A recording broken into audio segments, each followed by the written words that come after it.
Okay, welcome back. Hi, my name is Pam Fox. Welcome to my Bible study in the book of Genesis. So, again, a reminder, I'm not a Bible teacher, I'm not a Bible scholar. I'm just going through the book of Genesis. We're reading it together. It's a Bible study. So, forgive me if I say things that are inaccurate. I just try to stick to the scriptures, and then I like to share some of the different interpretations that people have. I like to give some of my own personal ideas. At the end of the day, some of these things, we can't fully understand them. I think the Bible tells us that as high as the heavens are from the earth, so are the ways of God. And so you and I will never fully understand God. We'll never fully understand his mind. And as we as humans interpret and read and understand the scriptures, we will have differences. Um, that's the way it's always been. It's the way it always will be until our Lord returns and he can kind of settle it for us and explain, this is what this is and this is what that means or whatever. But as far as, these Old Testament scriptures go, sometimes we're given quite a bit of detail. Sometimes we're just given little clues and nuggets, and we have to just kind of read through it and hopefully by the leading of the Holy Spirit, we can have an interpretation or an understanding to some degree at least. And there can be some benefit in our lives as we study the scriptures and as the Spirit of the living God dwells in us and the power of his holy word touches our hearts, we can be changed by that. So today we're going along in the book of Genesis. We're in chapter 10, and we're going to read through the entire chapter. We're actually going to read a little bit of chapter 11. That's why I titled this live Genesis chapter 10 and a half, because we're going to go through half of chapter 11. And really what we're looking at today is another genealogy. But as this genealogy is being written, it's not even a history, it's Noah and his descendants. So remember we studied the ancestry of Noah. Now we're studying the descendants of Noah, continuing in this bloodline, this genealogy, this family tree of really the descendants of the Hebrew people, the descendants of Jesus Christ himself, really laid out in quite a bit of detail in the Bible, going from Adam to Jesus, in these different family trees that are documented in the Bible. This particular section here is talking about the descendants of Noah. Remember, he had 3 sons. It's going to go into quite a bit of detail about those sons and their children in this chapter. But there's a really important thing that happens in this chapter, and that is we'll see it when we get to it. There's 5 different times that there's a mention here in chapter 10 of this division in the world, this separation of tribes and nations and tongues and languages that is taking place here in this portion of the Bible, this historical portion in the Old Testament, this division that takes place. And some people understand this to be a literal division of the earth, right? If you remember back as a child, you probably heard about the term Pangea, where the earth was one continent and then this divide took place and everything separated out.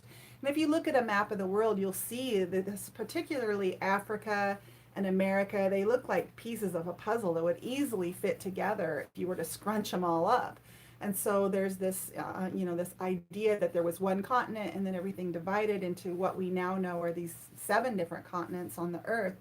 And so here in chapter 10, some biblical Christians believe that this is when it happened. This is when the earth divided there at the Tower of Babel, when God came down, and we're gonna get into that today, and divided the people for a particular reason that they don't go into a lot of detail, but we'll talk about that, what is told there. So that's one idea, that it was the literal divide of the land at that time. And that's basically what it says. There's another theory that that's not necessarily what happened, that the literal divide of the land happened during the flood, and there's scientific evidence of suggesting that that's the case. But that the people that the people themselves were scattered and confused. Their languages were confused, which is what we'll see will happen in those days after the flood. So we have two different kind of theories or ideologies: a literal swift shift that took place after the flood, or perhaps a literal shift that took place during the flood, and then the peoples were spread throughout the world after the flood, not necessarily the dividing of the land after the flood. And we'll get into that a little bit more, and I'll share kind of what I think, which it doesn't even really matter, right? This is a historical documentation in our Old Testament scriptures. Moses is writing this here. And like I said, one day when we are with our Lord, we can ask him if we're curious, like, what was that all about? What did you mean by that? What actually happened? But for now, we get to speculate, right? And we get to study these scriptures, and we can ask the Lord to give us wisdom on these scriptures. All right, so let's go ahead and do it. Let's get started in Genesis chapter 10, verse 1. Now these are the generations of the sons of Noah: Shem, Ham, and Japheth. Those are the three sons of Noah.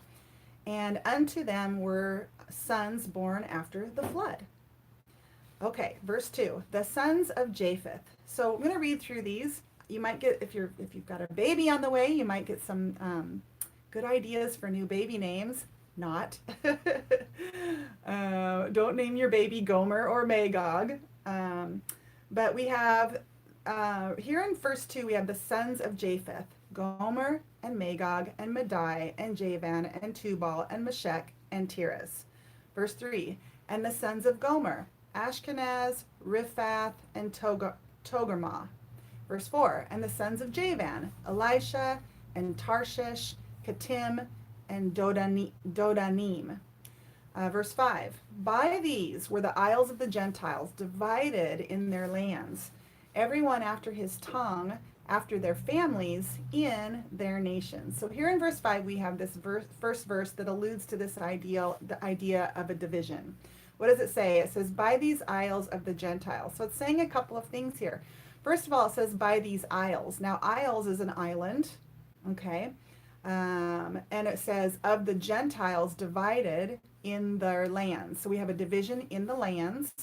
And it mentions the Gentiles here. So remember, this book was written by Moses. He was a Hebrew. Now, according to the Hebrews, people were divided primarily into two classifications. There was the Jews and there was everyone else. They were referred to as the Gentiles. These were people that didn't necessarily worship God. They worshiped many gods. They had their own customs. They were the Gentiles. They were everyone else. And so here it's saying that the land was separated into isles or islands or continents. By these were the isles of the Gentiles divided in their lands. Now, we just got through talking about one of the descendants of Noah, that is Japheth. Japheth and his descendants would have been considered Gentiles, even though he was a son of Noah. Noah wasn't a Hebrew. The Hebrew nation hasn't even been born yet. Okay, we're going to see the beginnings of the ancestry of the Hebrew nation here in this chapter, but they haven't even been born yet. They're going to come out of the line of Shem. Okay, but we're talking about the line of Japheth here. Here Moses gives 4 verses to the line of Japheth here in chapter 10 in this family tree. Now we're going to go on to the sons of Ham. That's one of the other sons of Noah. And we're going to see several verses. It's going to go from verse 6 all the way down to verse 20. So not 4 verses, but 14 verses. And then when we go into the family tree of Shem, we're going to see almost an entire half of a chapter and more. We're going to see mention of Shem's family tree here in chapter 10, in chapter 10, and again in chapter 11. So we're going to see a little bit about Japheth, a little bit more about Ham, and a lot about Shem, which is the line that Father Abraham, the Hebrews, come from the line of Shem, and Jesus Christ himself comes from the line of Shem. Now, the other thing I want to mention before we get going too much is if you want to understand better this division of these peoples, these 3 different sons and their families that turned into nations, in terms of geography, you can Google a map, Google the division of Noah's sons and click on images and see these different maps that come up, you will see that we're going to see in a moment that God's going to divide these people. He's going to spread them out all over the known earth into nations for a reason. He's going to separate and scatter them. And we see that Ham, his family, his nations, his descendants are going to settle and fill the area that we now know as modern day Africa. Okay? They're going to originally settle in what was known as Babylon, which is now modern day Iraq. Okay? But then they're going to get scattered and they're going to really settle and explode in Africa. Japheth is going to settle and explode in America, in Europe, Russia, Asia, the whole northern region. So Ham's going to go to the west, Japheth is going to go to the north, and Shem is going to go to the east in what today we know as the Middle East. Okay, so you can kind of see that when you pull up a map of those separations of the people. All right, so let's keep going. Verse 6, and the sons of Ham. So we just talked about the sons of Japheth. Now we're going to talk about the sons of Ham. Cush, Mizraim, and Phut, and Canaan. Verse 7, and the sons of Cush, Seba, and Havilah, and Zabta, Amah, and Sabtakah, and the sons of Raamah, Sheba, and Dedan. Verse 8. And Cush begat Nimrod. He began to be a mighty one in the earth. So this is interesting because as the author is going through this family tree, this genealogy, you'll see there's a listing of the names. These are the sons of so-and-so, so-and-so begat so-and-so, the sons, the grandsons, and so forth. And then there's a derivation. There's a bit of a derailing here at verse 8 where it says, and Cush begat Nimrod. So this means this is an important character as we're going along through this family tree. The author is stopping to place a little bit of emphasis on this character because it's of importance. So let's take a look at this Nimrod. Nimrod was a grandson of Noah. Okay, he would have been a great-grandson. So Cush begat Nimrod. It says, semicolon, he began to be a mighty one in the earth. So this is interesting to me because when we see this word mighty, it's the second time we've seen it being referenced in the book of Genesis. So let's look it up really quick in the Strong's. This word mighty one is the Hebrew word gibor, and it means powerful, by implication warrior or tyrant. So a tyrant is someone who's tyrannical, someone who wants to lead and do things his way and doesn't necessarily care about the people and what he's taking from them or demanding from them. That's a tyrant. So he's a tyrant. He's a champion. He's a chief. He's a giant. He's a man, a mighty man, a strong man. Okay, so you're starting to get this picture of Gibor, this mighty one, as someone being powerful, a tyrant, a giant, strong, and mighty. Okay, so the author stops to describe Nimrod as being a mighty one in the earth. And the last time we saw that word mighty one, let's look it up really quick. It was in, I believe, chapter 6. Let's just do a little word search for the word mighty in the book of Genesis. Was in chapter 6, verse 4. It says, there were giants in the earth. Remember, we talked about this. There were giants in the earth in those days, and also after that, when the sons of God came in unto the daughters of men, and they bare children to them, the same became mighty men, which were of old, men of renown. Okay, so this is referencing the Nephilim. Nephilim were the ancestors, of these fallen angels that came to the earth, impregnated human women, and had their children, and they were these mighty men, these giant men, these powerful, strong men, these tyrannical men that began to do things in the earth before the flood. Okay, this is one of the reasons God came down and said, I need to destroy it all, because the imagination of the imagination of men were only continually evil. The imagination of men were only continually evil. Okay. All right, so this gives us a little bit of an idea of what we're looking at here. We are looking at this Nimrod as being a mighty man. Now, was he a Nephilim? I have no idea.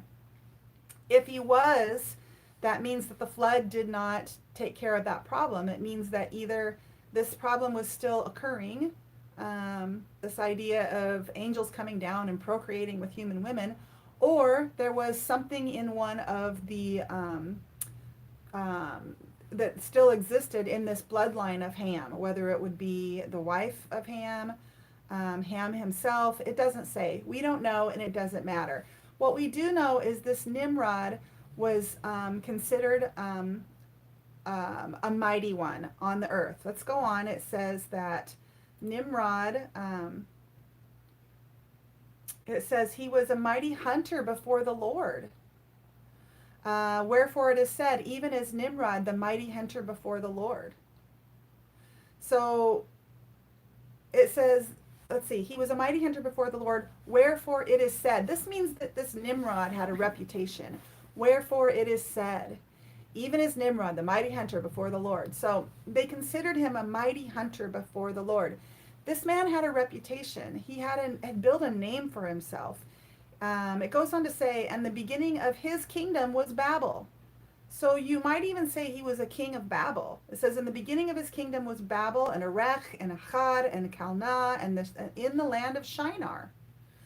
So as we understand this derivation, this derailing of this family tree, talking specifically focusing on Nimrod, we know a few things about him. We know he was a mighty, tyrannical, possibly a king.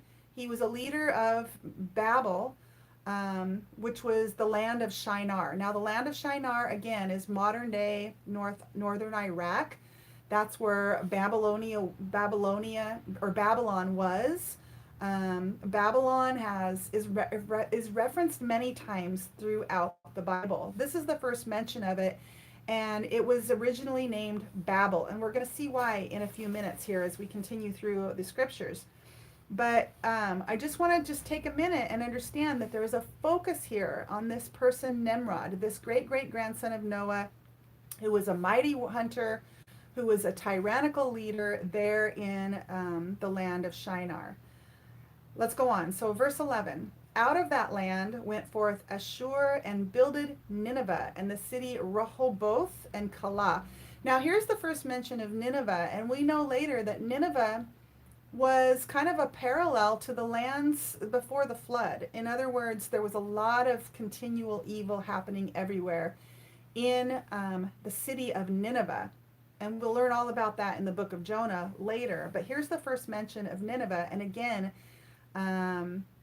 it's mentioned in these in this grouping of cities here in Shinar, Babel, Nineveh, and these other areas. It says the same is a great city. Now this is interesting because as we study these this area, it mentions the word city a couple of times here. It mentions the city of Rehoboth, and it says Nineveh and Calah, the same is a great city. And then as we go on, when we get into the next brother and we start talking about his family, it doesn't mention cities. It mentions these dwellings. And if we look on a map, these dwellings are really the surrounding countrysides outside of these cities, or outside of what we can what we know to be now as Babylon of that time, or Babel. All right, so let's go on. Verse 13, and Mizraim begat Ludim and Anamim and Labahim and Nephtuhim and Pathrusim and Kajluhim, out of whom came Philistim and Caphtorim. So these are, again, all of these ancestors of Ham, okay? And Canaan begat Sidon, his firstborn, and Heth, and the Jebusite, and the Amorite, and the Girgasite, and the Hivite, and the Arkite, and the Sinite, and the Arvadite, and the Zamorite, and the Hamathite.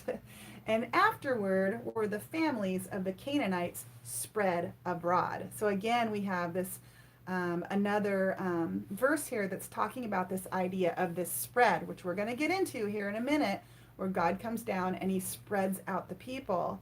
And he has reason to do this. So, and remember too, this is written in the Hebraic style. Moses was a Hebrew, and the writings aren't always necessarily chronological or categorical. It's these little nuggets of information that you and I, the reader, can really, we really have to kind of be a detective as we read these and put together these different nuggets of information. So what we know so far is that when Noah's ark settled there in the mountains of Ararat, out of the ark came Noah and his wife, their 3 sons and their 3 wives, and God told them he said, "Blessed are ye, go forth and multiply, be fruitful and multiply, and fill the whole earth." Now you can't fill the whole earth unless you migrate. You have to spread out, right? You have to have a lot of children, and you have to spread out. You can't stay in one place and build a city, right? And that's what God told them to do, is to fill the whole earth. So if you stay in one place and you say, I'm going to build a city, right? And we're all going to stay in this one spot, you're really going against what God has told you to do. And this is what we see the descendants of Ham doing. We see them collecting in one spot and building a city. And we're going to talk more about that as we go on. So these are Ham's ancestors all the way down to verse 20. He says, "These are the sons of Ham after their families and their tongues and their countries and in their nations." Okay, so Ham and his wife started a family which turned into a nation, right? And which turned into a country. All right, verse 21. "Unto Shem also." So here's son number 2. Or son number 3, excuse me. We already talked about Japheth, Ham, and now this is Seth. Okay? "Unto Shem also, the father of all the children of Eber, the brother of Japheth the elder, even unto him were children born. The children of Shem, Elam, Ashur, Arphaxad, Lud, and Aram. And the children of Elam, Uz, and Hul, and Gether, and Mash.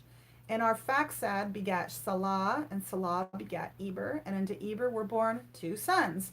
The name of one was Peleg, for in his days was the earth divided, and his brother's name was Joktan." So again, we have another derailing.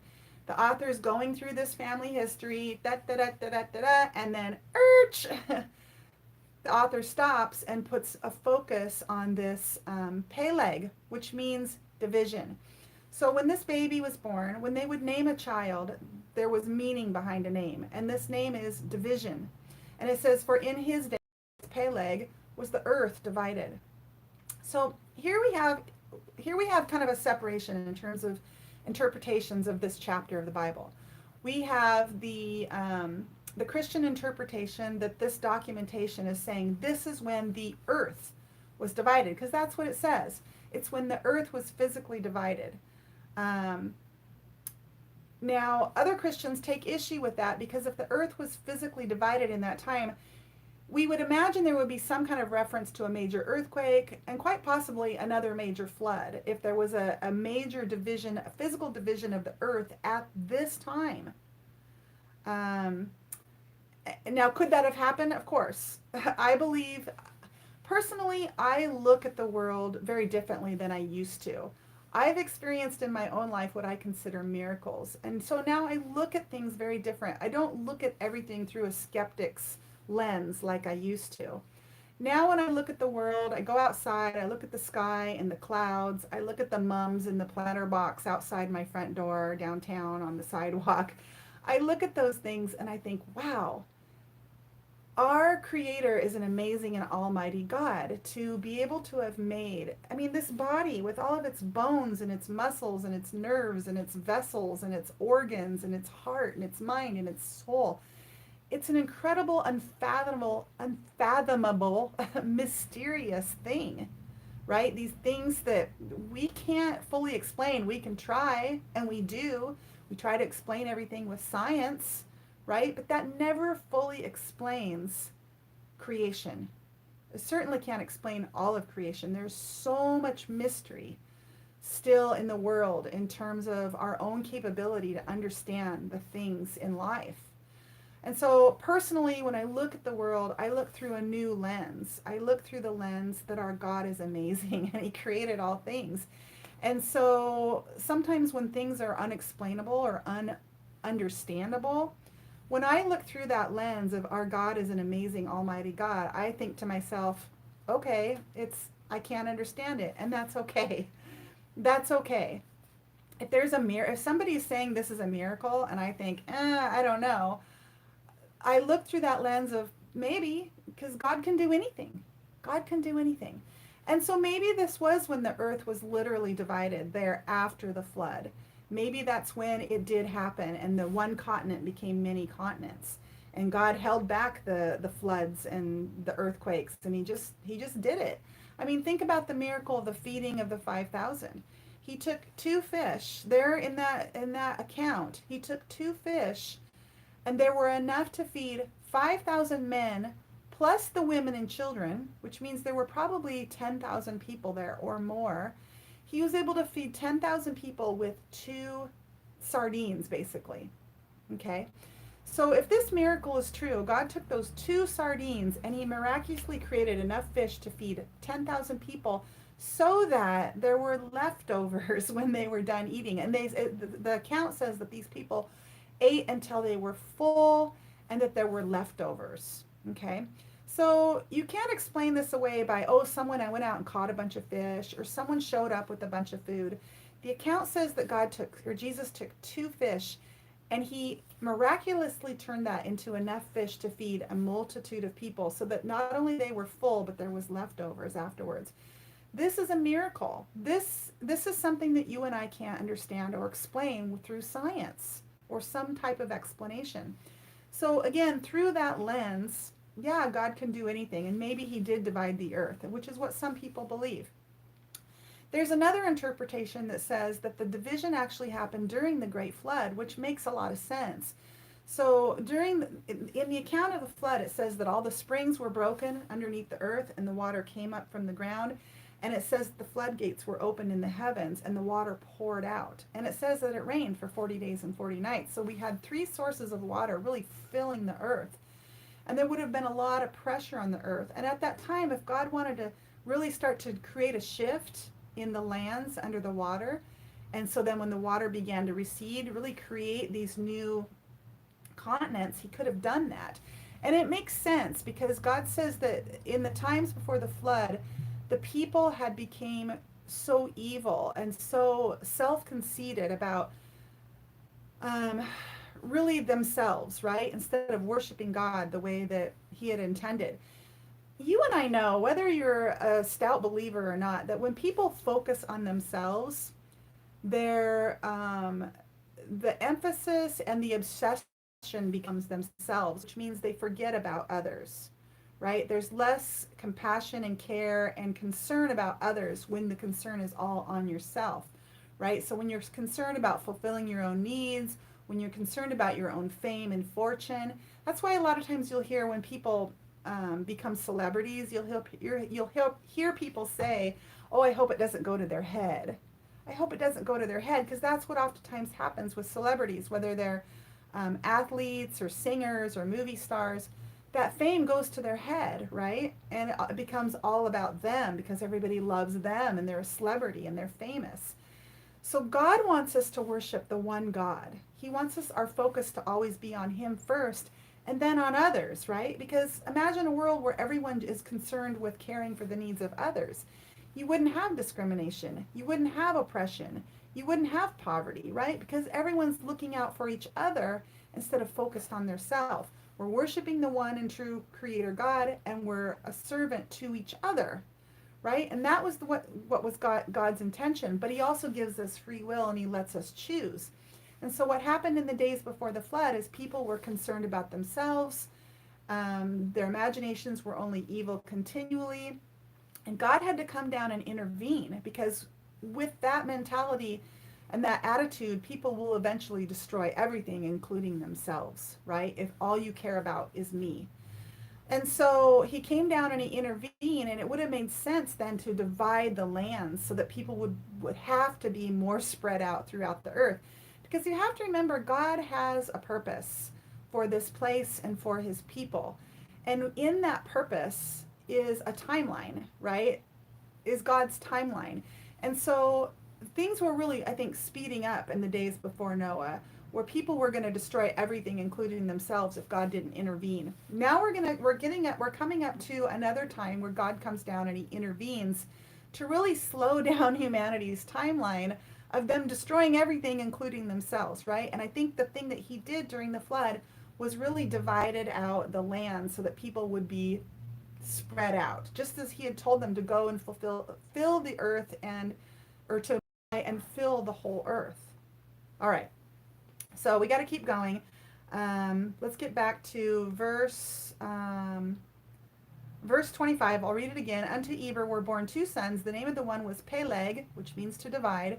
For in his days was the earth divided, and his brother's name was Joktan. So all that to say, this could physically, literally have been during, the days of this new baby Peleg, that the earth was physically and literally divided, or it could have happened during the flood, and this is referring to the division of the peoples, which in these 5 verses in chapter 20 that addresses this division, 4 of them specifically talk about a division of people, nations, and tongues.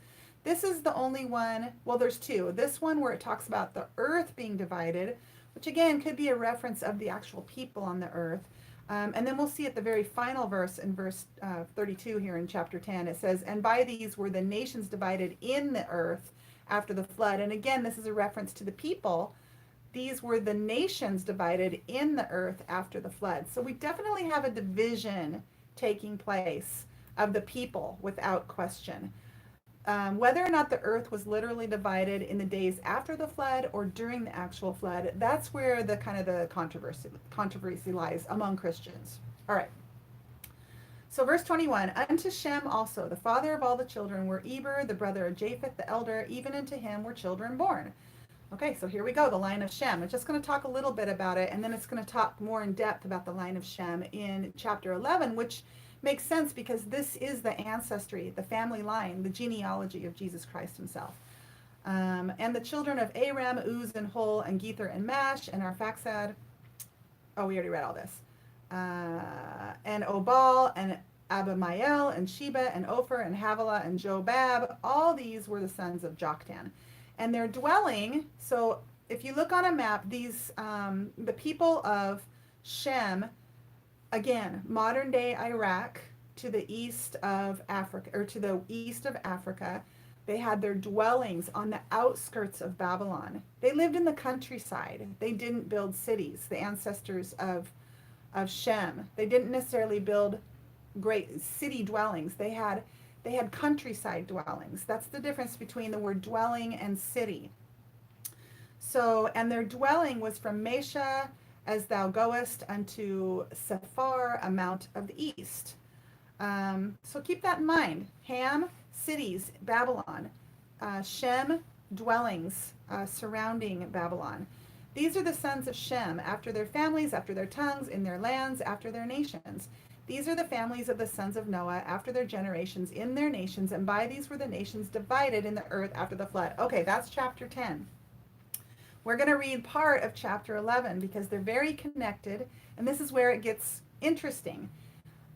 Remember, the Hebraic style of writing, nuggets of information that you and I, the detective, have to read, understand, discern, and then put together to really understand what's being said. Here in chapter 11, we have a deeper dive into this ancestry, or these descendants of Noah. This deeper dive is titled the Tower of Babel. And it starts out saying, and the whole earth was of one language and of one speech. So we're not talking about, here chapter 11 isn't what happens after chapter 10. It's a deeper dive. It's when the whole earth was of one language and of one speech. And if you go back into the previous chapter 10, you'll see that these different families had different tongues and languages. Why? We're going to see why right here. And it came to pass as they journeyed from the east. So who are they talking about? So it came to pass means a period of time went by as they journeyed from the east, and they found a plain in the land of Shinar, and they dwelt there.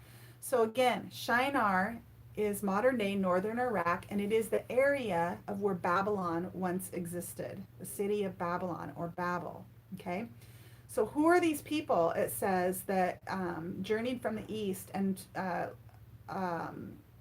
settled in Shinar. It doesn't say, but we just got through talking about Ham's descendants and specifically Nimrod. Okay, let's go back and look at that really quick. Specifically Nimrod, who says, and the beginning of his kingdom was Babel. Okay, we're going to learn more about Babel in chapter 11, which is what we're going to go back to right now. And we're going to learn why they named it Babel.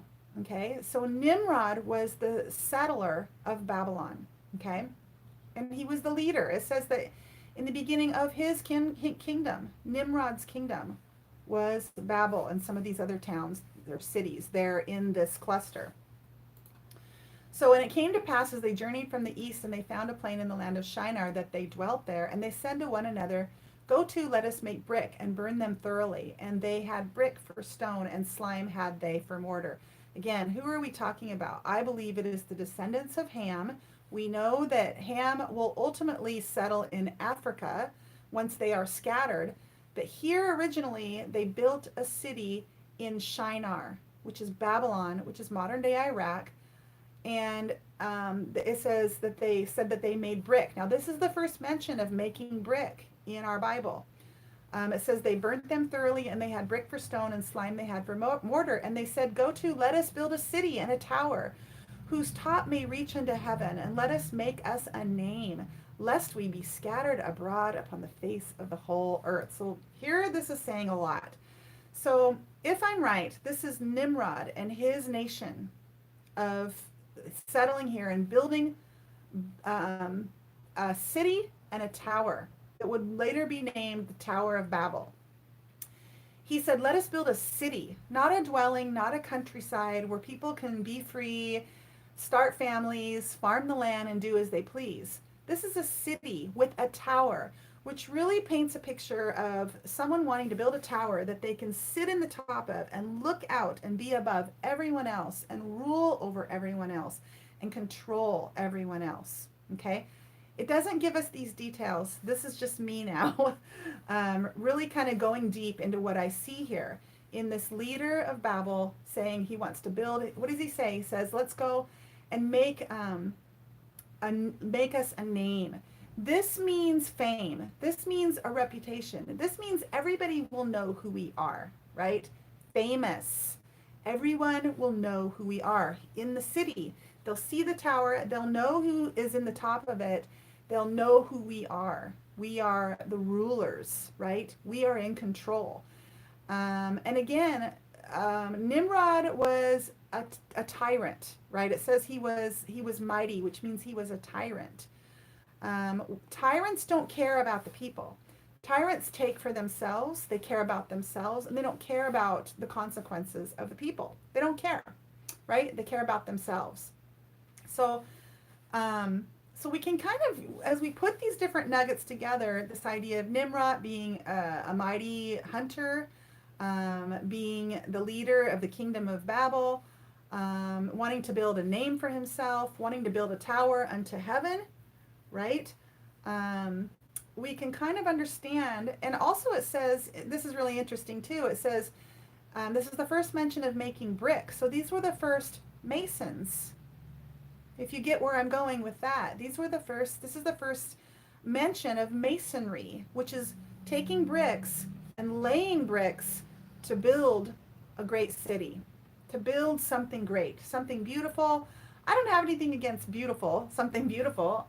I want to live in a beautiful house. I love my apartment. I think it's beautiful.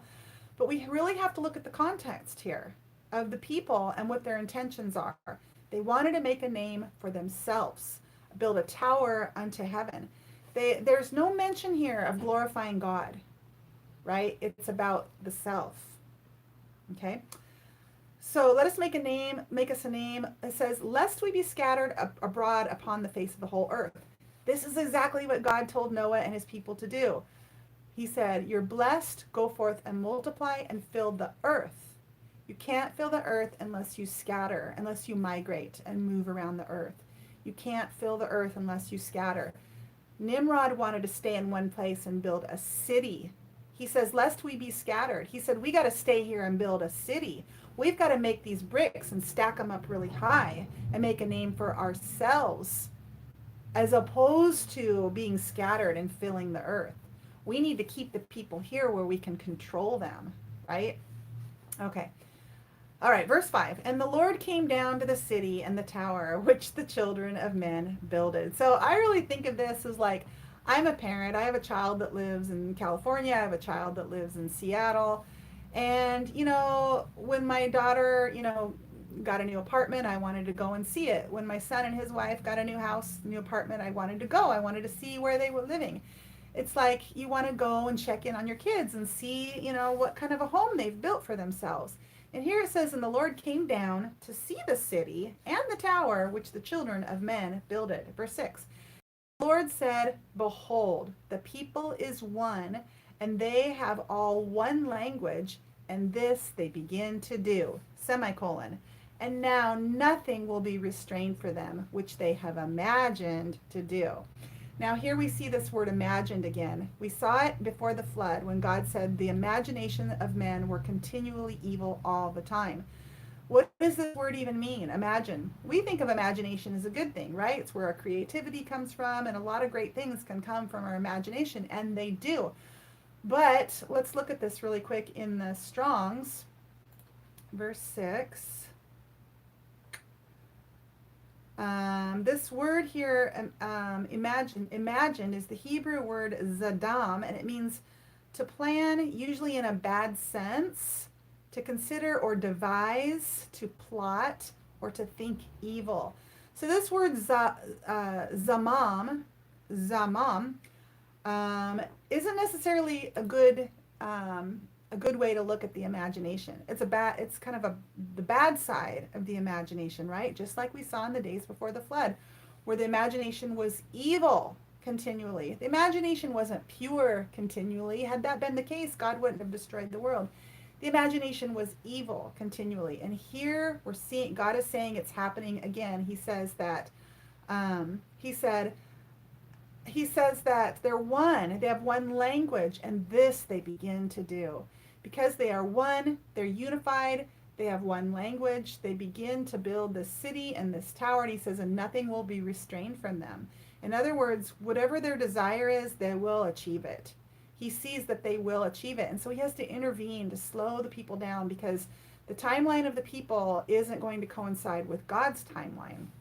So he says, let us go down. So who's the us? Who knows? It could be God and a legion of angels. It could be Jesus and a legion of angels. Could be God and Jesus. But he said, let us go down, and confound their language, or confuse their language. So they all were speaking one language. God came down and he changed that. He miraculously made it so that everyone spoke a different language. All these different nations and countries and tribes now spoke different languages. He says that they may not understand one another's speech. Now, I can remember the first time I read this years ago thinking, wow, you'd think it would be a good thing that we have good communication and that we all speak one language. And that's the way it was from the beginning. But since people have free will and they choose not to worship and obey the one almighty creator and instead make themselves into a god and not care about the people and be tyrants and have evil imaginations to do evil things that go against God, God said they'll be able to do whatever they want, which means ultimately God knew again that they would eventually destroy everything and each other. And so God has to intervene to slow the people's will down of destroying all things. So he says, so the Lord scattered them abroad from thence upon the face of all the earth. So we see this literal scattering. So here's what could have happened. The literal continent of the earth during the flood broke apart and drifted apart. Not so much in a slow continental drift, the way that modern day science describes it as being over the period of billions of years, but quite possibly over a swift continental drift that took place under the water during that flood. Now I'm just speculating. I don't know what really happened. And if anybody claims that they do because they're believing in the science, we have to remember that science gets it wrong all the time. They always have. Science is in a continual state of evolution. And science continue, even the first people that began to submit this idea that the earth was once all, one Pangea, and that there was this continental divide. I mean, those scientists were demonized in the scientific world of their day.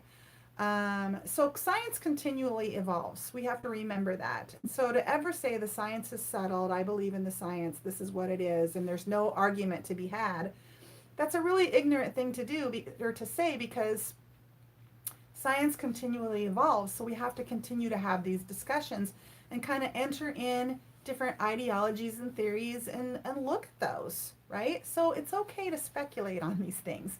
It's okay to imagine that the earth did divide during the flood, right? And then when the waters receded, we had an entire different landscape that was God's will for moving forward, right?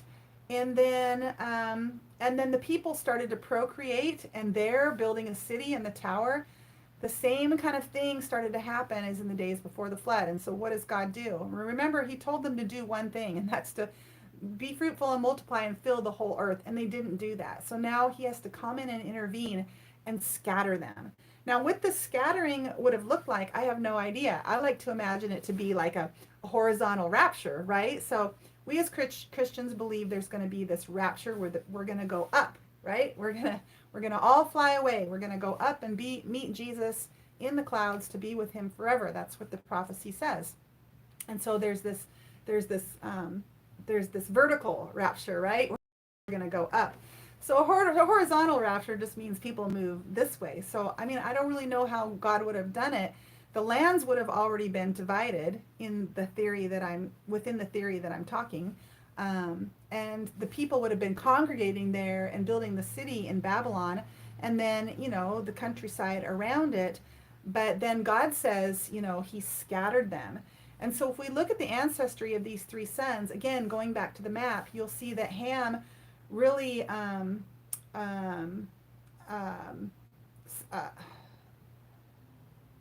his family and his nation really began and perpetuated there in Africa. Japheth was in the north, in Europe and Russia and Asia, and Shem was in the Middle East, right? So we see this scattering of the people going abroad around the earth, and it says, so the Lord scattered them abroad from thence upon the face of the earth, and they left off to build the city, which means they stopped building the city. So Babylon had its beginnings there. It would continue to be built later.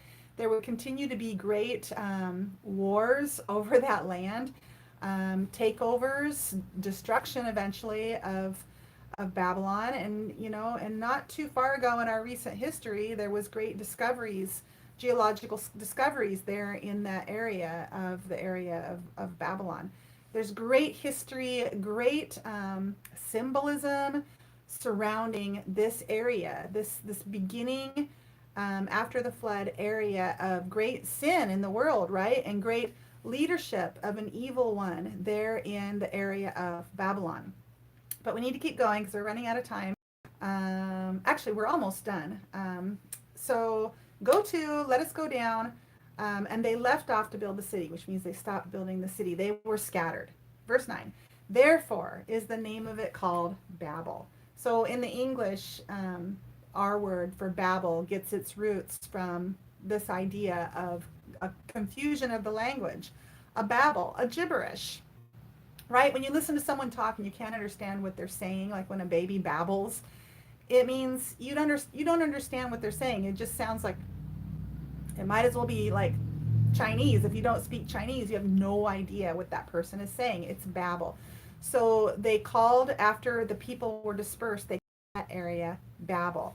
Therefore the name of it is called Babel, because the Lord did there confound the language of all the earth. And from thence did the Lord scatter them abroad upon the face of all the earth. Again, this idea that he divide the land at that time. Although, going back to this one verse in chapter 10, by these were the isles of the Gentiles divided in their lands. The author could be talking about the division that took place during the flood, or he could be talking about a division that took place after the flood. Either way, it doesn't matter. What's the gist of the story?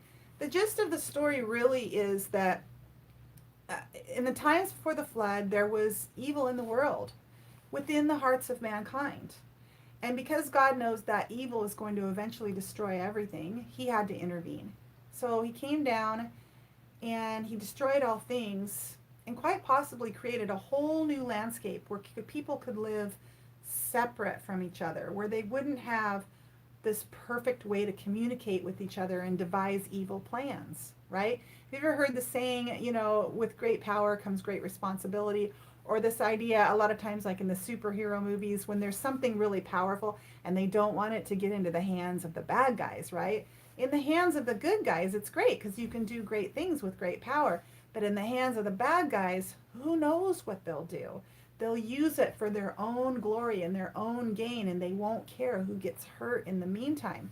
And so this is what God sees when he came down at this time of Babel. He sees once again people and the evil in their hearts and their minds, and as particularly as Nimrod kind of rising to the top.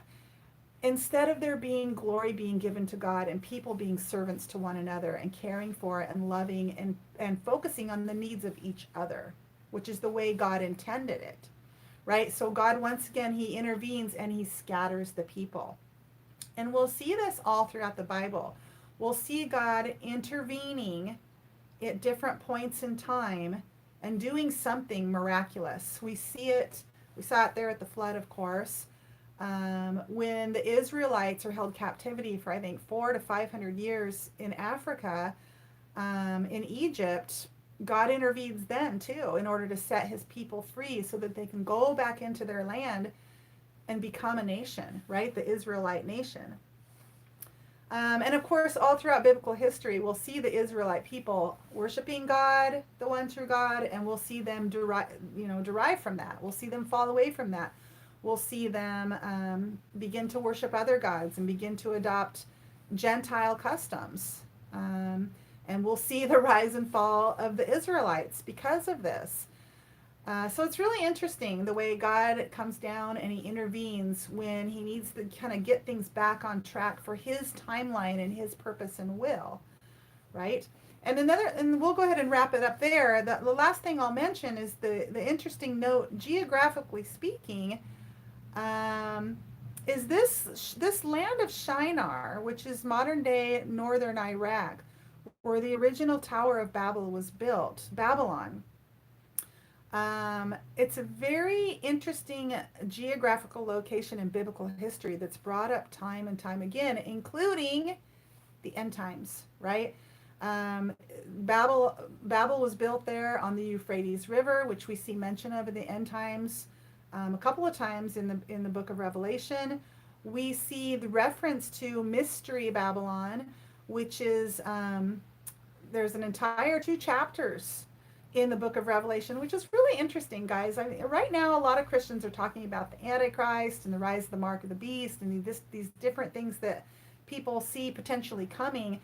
If you study the book of Revelation, there's a minute portion of these end times prophecies that are even dedicated to the Antichrist and the mark of the beast and the martyrs, the martyrdom that takes place during that time.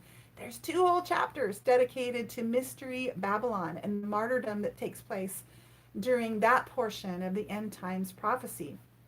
Which is to say what?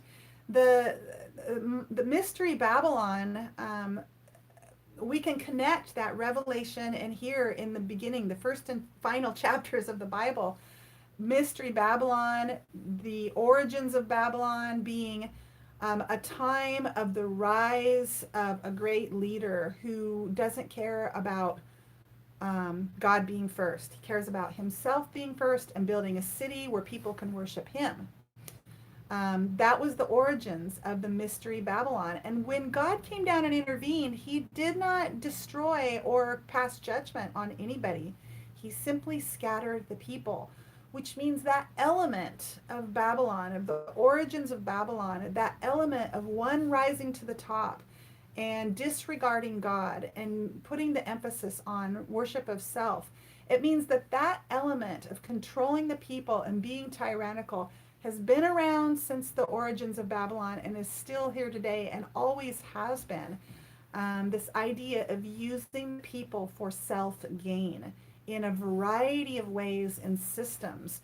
And so when we get to Revelation and we look at Mystery Babylon, who sits on many waters, it's really this picture of the origins of Babel being alive and well in the end times. The origins of Babel, of this idea of tyrannical leadership at the that doesn't care about the consequences to the people underneath it, still in existence today and in the end time. So these are all just things that are interesting and fascinating to me. I'm going to go ahead and wrap it up there. Next week we'll continue in chapter 11, and we'll look at the second half of chapter 11, which is a deeper focus on the descendants of Shem, which are the Israelite nation. Not just the Israelite nation, it's the entire Middle Eastern nation. These are the what would you call them? The Semites. And so we'll look at that, and this will lead up to Father Abraham, who was a descendant of Shem and will be the father of the Israelite nation, who hasn't been born yet, remember, in at this point in this account, early in the book of Genesis. We haven't even gotten to the birth of the Israelite nation yet, but we're getting there. As soon as Abraham is introduced, that will begin the story of the birth of the Israelite nation. All right, so thank you so much for joining me. God bless you guys. I hope you have an amazing day. I would encourage you to continue to be in the Word, to study the Word. Continue to ask the Holy Spirit to fill you with the revelation of His knowledge. Continue to ask God to reveal His glory to you during these times. And continue to ask the Lord, and my prayer for you right now is that God will strengthen you. We need the strength of our Lord in these days, right? Because there's a lot of scary things happening in the world. And so we as Christians need to continue to lean into God and ask Him to strengthen us. And with God's strength comes God's joy, right? The scripture says the joy of the Lord is my strength.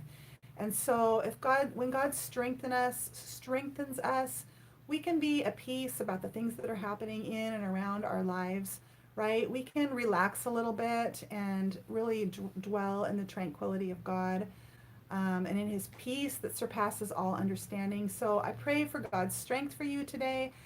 Continue to lean into God and ask God to strengthen you day by day. Right now, there's a 21-day challenge that's taking place in the world. It's a 21-day really in our country is where it originated. It's a 21 days of prayer for the entire world, just with everything that's going on, really just surrendering our world to God, repenting of our sin and asking God to heal our nations and to heal our world. And we'll see what happens. So God bless you guys. Thank you so much for watching, and we'll see you next week.